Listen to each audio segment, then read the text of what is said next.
शुक्रवार पेठेतील विहिरीला झाडाझुडपांचा विळखा, विहिरी स्वच्छतेच्या प्रतीक्षेत मात्र प्रशासनाचे दुर्लक्ष.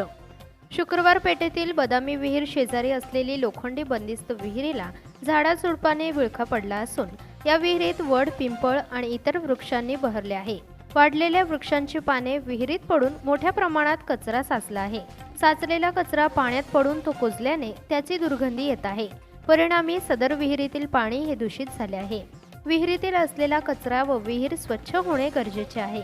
नजीकच्या काळात पावसाचे पडणारे पाणी पाहता या विहिरीतील साचलेल्या कचऱ्यामुळे रोगराईचा फैलाव होऊ शकतो. मुळात या विहिरीचा उपसा न झाल्याने येथील पाण्यात जीवजंतूंचा फैलाव मोठ्या प्रमाणात झाला आहे. नागरिकांच्या आरोग्याच्या दृष्टीने ते घातक ठरत आहे. बंदिस्त विहिरीतील वाढलेले झाडे झुडपे काढून ही विहीर स्वच्छ करावी अशी मागणी पेठेतील नागरिकांमधून जोर धरू लागली आहे. काही वर्षांपूर्वी येथील स्थानिक नागरिकांसाठी ही विहीर जलसंजीवनी ठरत होती. या विहिरीचा वापर नागरिक पिण्याच्या पाण्यासाठी व घरगुती वापराच्या कामासाठी करीत होते. परंतु काळाच्या ओघात प्रत्येकाच्या घरात नळाचे कनेक्शन पोहोचल्याने या विहिरीचा वापर बंद झाला. परिणामी ही विहीर दूषित व दुर्गंधीयुक्त झाली आहे.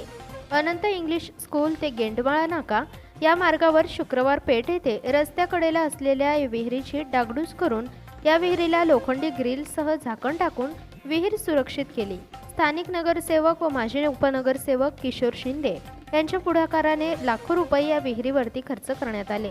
परंतु प्रशासनाचे झालेल्या दुर्लक्षामुळे या विहिरीला आता झाडाझुडपांचा विळखा पडला आहे.